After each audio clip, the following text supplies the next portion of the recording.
The chandeliers burned like frozen constellations above the Ravensmere assembly rooms, their crystal veins scattering light across silk gowns and polished marble as if the night itself had fractured. Music swelled, polite and precise, yet beneath its practiced rhythm ran the quieter current of judgment. For this was not merely a ball but a tribunal disguised as celebration. London society had gathered to see and be seen, to weigh worth in glances and decide fates with murmured laughter. At the far edge of that glittering court stood Miss Eliza Harrow, her gloved hands folded with deliberate calm, her spine straight as though dignity alone might keep her upright. She was dressed modestly, almost defiantly so, in dove-gray silk that whispered rather than proclaimed, and already the room had mocked her for it. They remembered her better dresses from other seasons, when her father yet lived and her mother's health had not begun its slow, costly decline. They remembered, too, the quiet way she had slipped from prominence, as if fortune, having tired of her, had turned its face elsewhere. Tonight, every eye that lingered upon her did so with a particular curiosity reserved for women who might fall. Eliza felt it like a pressure against the skin, a collective leaning in, waiting for proof that she belonged among the diminished. She lifted her chin, steadying her breath, reminding herself that poverty was not a crime, and pride, though dangerous, was still her own. The stare began near the center of the room, a subtle rearranging of attention, as dancers parted and whispers aligned themselves toward a single figure. The Duke of Ravenshollow had arrived. He moved with the easy authority of a man long accustomed to space yielding before him, tall and dark-coated, his expression carved into habitual composure. His presence altered the air, thickening it with anticipation, for he was both admired and feared, known for generosity that dazzled and a tongue that cut without effort. When his gaze swept the room, it did not linger, until, inexplicably, it did. Eliza felt the moment land upon her like a hand. Their eyes met across the polished floor, and for a heartbeat the noise receded. There was no warmth in his look, only assessment, as one might consider an object whose usefulness was uncertain. She had known him before, distantly, through polite introductions and the exchange of requisite courtesies, yet never like this, never as though she was something to be measured. A flicker of discomfort passed through her, quickly mastered. She would not be cowed by a look, no matter how elevated its source. It was Lady Briarcombe, ever eager for spectacle, who drew them together, her fan snapping shut as she announced Eliza's presence with exaggerated cheer. The Duke inclined his head, the smallest concession to politeness, and addressed Eliza with a smile that did not reach his eyes. Words were exchanged, harmless, customary phrases, yet beneath them pulsed an undercurrent sharp enough to wound. Eliza sensed it before it surfaced, the moment when civility thins and truth, however ugly, presses through. "You are in need of employment, I am told," the Duke remarked lightly, his voice carrying just far enough to invite attention. The surrounding circle stilled, pretending to send interest with practiced skill. Eliza's heart struck once, hard, but she answered evenly, acknowledging circumstance without apology. It was then that his expression shifted, amusement sharpening into something colder. "My dear Miss Harrow," he said, "I can hire 50 like you." The sentence fell into the room and shattered it. Conversation faltered. Music stuttered, then recovered, too late to mask the damage. Eliza felt heat rush to her face, humiliation swift and merciless, yet she did not flinch. In that instant, she understood the cruelty not merely of the words but of the ease with which they had been spoken. She could have protested, could have pleaded, could have swallowed the insult as so many women before her had done. Instead, she met his gaze and allowed silence to stretch, drawing every eye tighter upon them. "Then I suggest you do so, Your Grace," she replied softly. Her voice did not tremble. She inclined her head, not in submission but in closure, and turned away. Each step toward the exit required resolve she had not known she possessed, yet she walked as though the floor were hers alone. Behind her, whispers ignited, swift and merciless, but none reached her ears clearly enough to matter. What mattered was the burn in her chest and the strange lightness that accompanied it, as though something long held had at last been released. She stepped into the corridor beyond, where the music dulled and the air smelled faintly of extinguished candles and damp wool cloaks. There, removed from the blaze of judgment, her composure wavered at last, though only slightly, a tremor she mastered by pressing her fingers together until sensation returned. She thought of her mother waiting at home, of ledgers balanced too carefully, of mornings begun with quiet resolve rather than hope. Tonight would follow her, she knew, reshaped into rumor and caution. Still, she would not regret the truth spoken aloud. At the threshold, she paused, one gloved hand resting against the door's cool brass, and allowed herself a single breath. She did not look back. She did not see the Duke standing rigid amid the returning noise, his expression altered, his certainty fractured by a woman who had refused to be purchased. Yet in the hollow space she left behind, something had shifted, and even he could feel it, unsettling and unresolved, like a question he could no longer ignore. In the days that followed the Ravensmere ball, the city behaved as it always did when given fresh meat for its appetite. It whispered. Eliza Harrow's name passed from parlor to parlor with the intimacy of a secret and the relish of a verdict, embroidered with speculation until even truth wore unfamiliar colors. Some said she had presumed too much upon the Duke's notice. Others insisted she had been dismissed for her boldness. No version spared her dignity. Eliza moved through these days with measured care, aware that every step beyond her door might be observed, every silence interpreted as guilt or ambition. The world had narrowed, and she felt its walls press close. It was therefore with a peculiar calm that she received the first token. A footman in Ravenshollow livery appeared at her modest lodging one grey afternoon, bearing a long, narrow box wrapped in cream paper and sealed with dark wax. Eliza did not break the seal at once. She thanked the man, closed the door, and stood holding the parcel as though it might speak. Only after a full minute did she set it upon the table and open it. Inside lay a book, finely bound, its margins annotated in a hand both decisive and restrained. She recognized the volume at once, a rare edition she had once admired aloud. Her throat tightened, not with gratitude, but with unease. The second token followed before the week's end, this time a bouquet of winter roses, pale and improbably fresh, their scent restrained yet insistent. Eliza did not touch them. She placed the vase upon the window-sill, where the cold might claim them honestly, and returned to her accounts. Each gift felt less like generosity than a question asked without consent. She wondered whether the Duke sought absolution or possession, and which, if either, she could endure. When a carriage waited for her outside the apothecary during an unexpected rain, she turned and walked home, skirts darkening with water, her refusal quiet but complete. Society noticed. It always did. The refusal of wealth unsettled those who relied upon it as proof of worth. Invitations dwindled, smiles sharpened, and sympathy thinned into something resembling suspicion. Lady Briarcombe's voice rose most eagerly among the chorus, hinting that Eliza's indignation masked a deeper intimacy, that no man bestowed such attentions without prior encouragement. The suggestion, once aired, clung fast. Eliza encountered it in averted gazes and conversations that ceased upon her approach. The city, having tasted her humiliation, was eager for more. At home, her mother slept fitfully, breath shallow, hands cool as Eliza smoothed the covers and read aloud in the evenings. It was there, in that small room lit by a single lamp, that Eliza allowed the strain to surface. She pressed her forehead briefly to the window glass, feeling the night's chill, and wondered how easily reputation could be bruised, how quickly virtue became spectacle. She resolved again not to accept what she had not earned, not to barter pride for ease. Yet resolve did not quiet the questions that crept in with the dark. The Duke of Ravenshollow, for his part, found no peace in the aftermath. The city's whispers reached him, twisted and amplified, and each carried an echo of her voice, calm and unyielding.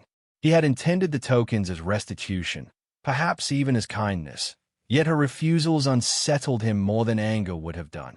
Accustomed to gratitude and compliance, he was forced into an unfamiliar posture, consideration. He read her returned notes, each brief and impeccably polite, and found in them a firmness that resisted interpretation. It was not disdain he sensed, but a boundary he had not anticipated. When word reached him that her name had become fodder for ridicule, something in him tightened. He had wounded her publicly. Now the city sharpened the blade. He considered intervention, dismissal of rumor with the authority of his title, yet hesitated. To speak would bind her further to him, confirm the very intimacy she rejected. The realization struck with unwelcome clarity. His power, so often a solution, was here the source of harm. The thought lingered, unsettling, demanding reckoning. The final token was not a gift at all, but a presence. One evening, as dusk bled into the narrow street below Eliza's windows, a carriage drew to a halt, its lamp steady in the gloom. The Duke stepped down himself, coat dark against the fading light, and dismissed the driver with a gesture. Eliza, watching from behind the curtain, felt her breath catch. The city had already judged her once. What judgment would follow if she refused him again, openly, at her own door? As the knock sounded, firm and unyielding, she straightened, knowing that whatever she chose next would not remain private for long. She did not answer at once. Instead, she let the moment stretch, listening to the distant rumble of wheels and the faint murmur of neighbors beyond the walls, all the ordinary sounds of a life that might yet be preserved. Her hand hovered over the latch, pulse steadying with each breath, as she considered the strange symmetry of it all. How a single sentence spoken beneath chandeliers had rippled outward, gathering consequence. How silence now carried as much weight as speech. She thought of the book unopened on the shelf, of roses surrendered to frost, of a carriage rejected in the rain. These were not victories, she knew, but choices, and choices shape futures more surely than gifts. Outside, the Duke waited, a man unused to waiting, learning patience at her threshold. Eliza closed her eyes briefly, then opened them with quiet resolve. Whatever words passed between them tonight would alter more than rumor. They would test whether dignity could survive proximity to power, and whether either of them was willing to be changed by the answer. The door remained shut, yet the story leaned forward, breath held, poised between refusal and a confrontation neither could escape tonight alone. She opened the door at last, not with defiance but with composure carefully gathered, and found the Duke of Ravensaloe standing alone upon the threshold, the lamplight carving his features into sharper relief than any ballroom glow. For a moment neither spoke. The city's breath seemed to pause with theirs, as if even the night wished to listen. Then she inclined her head, stepped aside, and admitted him into the narrow drawing-room where shadows clung to the corners and a single fire struggled against the cold. The door closed softly behind him, and with it the murmuring world was shut out. He did not remove his gloves at once. He stood as though uncertain where to place himself, a man accustomed to space discovering its absence. Eliza gestured to a chair he did not take, remaining upright herself, hands folded, posture precise. The silence lengthened, weighted but not hostile. At last he spoke her name, and in the intimacy of the room it sounded altered, stripped of title and audience. He told her he had come to apologize, the word delivered carefully, as if it were fragile. She listened without interruption, her expression attentive yet guarded, and wondered whether apology could ever reach backward far enough to undo what had been done. I spoke cruelly, he continued, gaze fixed upon the hearth rather than her face. Not from truth, but from habit. I believed myself untouchable. The admission hung between them, rawer than she had expected. Eliza felt a flicker of something like vindication, quickly tempered by restraint. She replied that cruelty, once loosed, belonged as much to those who witnessed it as to those who suffered it. Reputation, she said, was a communal weapon, and he had handed it to the crowd.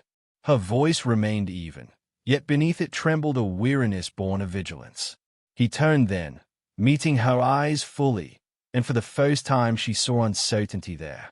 He spoke of power learned too early, of a childhood where affection arrived with conditions and admiration with expectation. Wealth had insulated him, he confessed, until he no longer recognized its edges. Her refusal of his gifts had startled him more than any rebuke.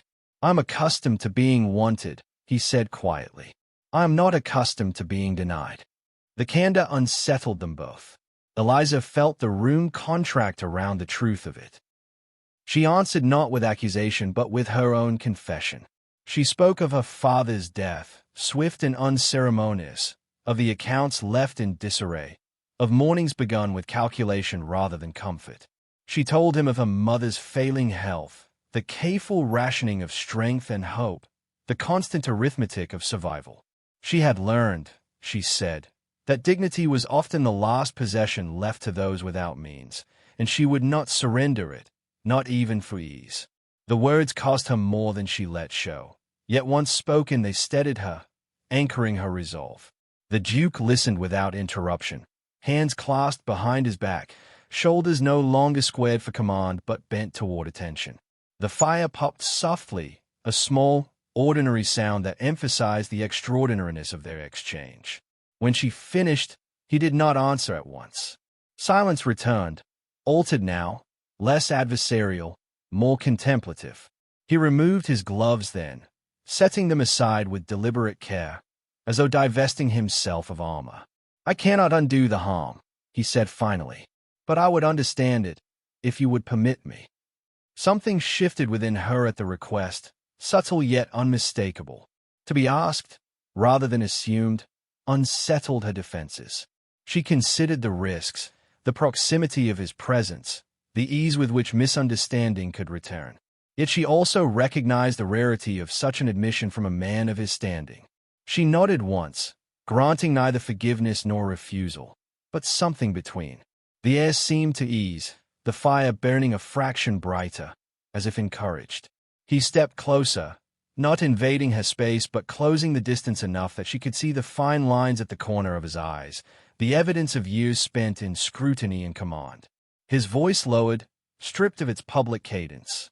He spoke of loneliness masked by crowds, of marriages proposed like treaties, of admiration that never risked sincerity. "When you walked away," he said, "you left me with myself." The confession landed with unexpected force. Eliza felt it resonate in places she had kept guarded, places that recognized isolation even when clothed in splendor. For a moment, the world narrowed to the space between them, charged and fragile. Eliza became acutely aware of the fire's warmth, of the quiet tick of the clock, of her own breathing. She sensed the danger not of scandal but of hope, that most treacherous indulgence.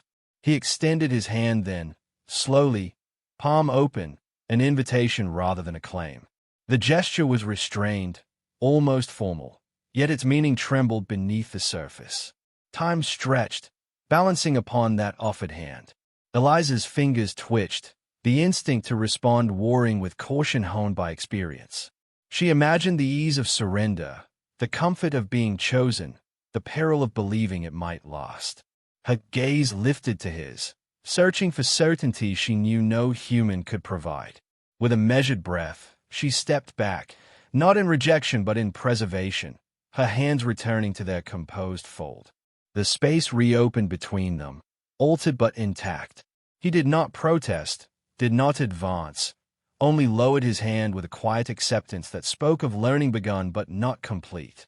They stood thus, two figures suspended between what had been spoken and what remained unsaid. Outside, the city continued its murmur, unaware of the truce-forged walls. Eliza felt the weight of the moment settle, neither burden nor balm, but possibility. She knew this night marked a turning. As he reached for his gloves, preparing to leave, she wondered whether restraint had saved her or merely postponed reckoning. The Duke's estate rose from the countryside like a promise long deferred, its windows blazing with light against the deepening dusk, carriages arriving in a steady procession that whispered of expectation. Eliza arrived unannounced, her presence a quiet disruption amid the careful order of the evening. She wore a gown of restrained elegance, neither defiant nor submissive, and entered with a composure that belied the scrutiny awaiting her. The hall received her with a hush that spread outward, conversations dimming as heads turned, curiosity sharpening into anticipation. No one spoke first, and the silence itself seemed rehearsed and unforgiving tonight. The Duke stood near the center of the room, surrounded yet singular, his presence commanding attention without movement. When his eyes found Eliza, something unreadable crossed his expression, quickly mastered before society could seize it. Music faltered, then resumed, but the shift had already occurred. Guests sensed a reckoning, drawn by the gravity of unfinished business. Eliza felt it too, the echo of chandeliers and insult, and she advanced with measured steps, each one a decision. Her heartbeat counted time, refusing haste, refusing retreat, holding her upright before them all in this moment alone of irreversible consequence and choice made. He raised a hand, not for silence but acknowledgement, and the gesture carried more authority than command. His voice, when it came, was steady, audible to all without being loud. He spoke of error, naming it without ornament, and of pride mistaken for strength. Each word seemed to strip something from him, a shedding of certainty before witnesses unaccustomed to such candor. Eliza listened, her face composed, though every sentence reopened wounds she had sealed with care. Around them, the crowd leaned closer, hungry for spectacle yet uncertain how to consume repentance from a man crowned by unquestioned privilege alone. He turned then toward her fully, and in that turning claimed responsibility that could not be shared. He spoke her name, not as possession but address, and acknowledged the harm done beyond intent. He told the assembly that wealth did not grant exemption from consequence, nor title immunity from wrong. A murmur rippled, disbelief tangled with admiration. Eliza felt the weight of the room shift. The burden no longer hers alone to carry. For the first time, judgment hesitated, uncertain where to land or whom to spare, as power spoke against itself publicly without rehearsal or retreat or disguise tonight. Eliza stepped forward at last, the sound of a movement louder than applause might have been. She felt every eye follow her, felt also the steadying presence of her own resolve. She did not thank him, nor did she rebuke him further. Instead, she spoke of dignity as something indivisible, something that could not be restored by spectacle alone. Her words were measured, restrained, yet they carried the authority of lived truth. She reminded them all that apology begins a path, but does not complete it. Silence followed, heavier than disapproval, and far more instructive to witness for everyone present. The Duke inclined his head, accepting the boundary she drew without protest. In that small gesture lay a concession rarer than jewels. He offered no defense, no promise of restitution beyond what had been spoken. The crowd shifted again, unsettled by restraint where triumph might have been expected. Eliza sensed the danger passing, replaced by something quieter and more enduring. Respect earned at cost. It did not warm the room, but it steadied its moral footing noticeably. Whispers softened, eyes reconsidered, alliances recalculated in cautious silence, as society adjusted its mask once more under unfamiliar conditions tonight of accountability displayed. Music resumed with tentative grace, and conversation followed, though altered in tone. Eliza felt the evening loosen its grip, her pulse slowing as inevitability gave way to choice. She did not linger long. When she turned to leave, space opened before her without resistance. The Duke watched, his expression unreadable, as she passed beyond the threshold of his estate carrying neither triumph nor defeat, only certainty. Outside, night air greeted her with cool honesty and the promise of distance. She did not look back, trusting restraint to speak louder than satisfaction behind the illuminated window. She left burning questions unanswered. The Duke remained where he was, the echoes of her words lingering like smoke. He felt neither humiliation nor victory, but a sharp clarity that unsettled him more deeply. In speaking publicly, he had relinquished a shield he had worn unconsciously. He realized then that power, once questioned, could not return unchanged. The cost of acknowledgement had been high, yet the cost of silence would have been higher. Around him, guests resumed their rituals, but something essential had been disturbed. He wondered whether this disturbance was loss or beginning, a question he could not dismiss with wealth or will alone. Eliza returned home to quiet rooms and familiar shadows, the evening replaying with softened edges. She knew society's verdict was not complete, merely delayed. Yet something within her had shifted from defense to discernment. She had stood before power and not yielded herself. The knowledge settled like a second heartbeat, steady and sustaining. Whatever followed would meet her altered, shaped by this night's hard-won clarity. She thought briefly of her mother sleeping, of mornings still uncertain yet now less fearful. Hope did not bloom, but it no longer felt forbidden within the careful architecture of her heart after tonight's reckoning. Far across the city, beneath lamplight and lingering applause, the Duke stood alone with a resolve newly formed. He had spoken once. Now he must act in ways unseen. Eliza had not forgiven him, yet she had not closed the door. Between them stretched a narrow bridge of possibility, fragile and untested. As the night deepened, both understood that dignity had been reclaimed, but love, if it dared appear, would demand an even greater courage from them both. The first step remained uncertain, waiting for one to risk it and discover who would cross when the next door opened soon. Morning came softly to the countryside, mist rising from the fields like a held breath finally released. Eliza walked the narrow path beyond her lodgings with measured steps, her shawl drawn close, the air cool and honest against her skin. The days since the Duke's declaration had passed in quiet reflection, neither triumphant nor sorrowful, but weighted with consequence. Society had not closed its mouth, yet its voice had changed, uncertain now whether to wound or withdraw. Eliza welcomed the ambiguity. It allowed her room to think, and thinking, she had learned, was an act of courage. She heard the carriage before she saw it, wheels muted by damp earth, and paused without surprise. He emerged alone, no crest displayed, no footman in attendance, dressed not for court but for travel. The Duke approached slowly, as though the ground itself demanded reverence. He removed his hat when he reached her, holding it at his side, and for a moment neither spoke.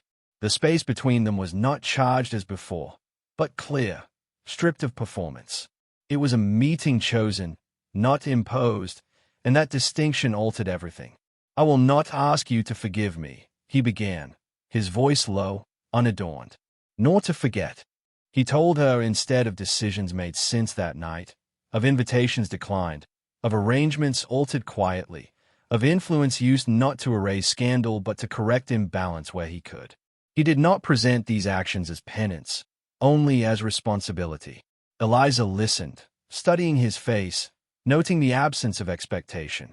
She realized then that he had come not to persuade, but to be known without armor. She answered with equal honesty. She spoke of fate, not of him, but of herself, of the ease with which gratitude could become dependency, affection into surrender. She told him she had guarded her dignity so fiercely because it was the last thing wholly her own. To share it would require trust deeper than admiration. He nodded, accepting the terms without negotiation. When he reached for her hand, he stopped short, allowing her the choice. The restraint, once unthinkable, felt like proof. Eliza placed her hand in his. The contact was gentle, unhurried, and in it she felt no conquest, only recognition. She told him she would walk beside him only if he remained willing to be challenged, to listen, to be changed. He agreed without hesitation. There were no vows spoken, no promises gilded for posterity. What passed between them was quieter, and therefore more binding. They stood together as the mist thinned, two figures no longer divided by rank but joined by resolve. When they parted, it was with the understanding that paths need not merge to move forward together. He watched her return along the path, her posture unbowed, her future her own. For the first time, the Duke of Ravenshollow felt the unfamiliar relief of equality. Power no longer defined the space between them. Choice did. The countryside held their silence, and in it, a beginning took root, not loud enough for gossip, but strong enough to endure.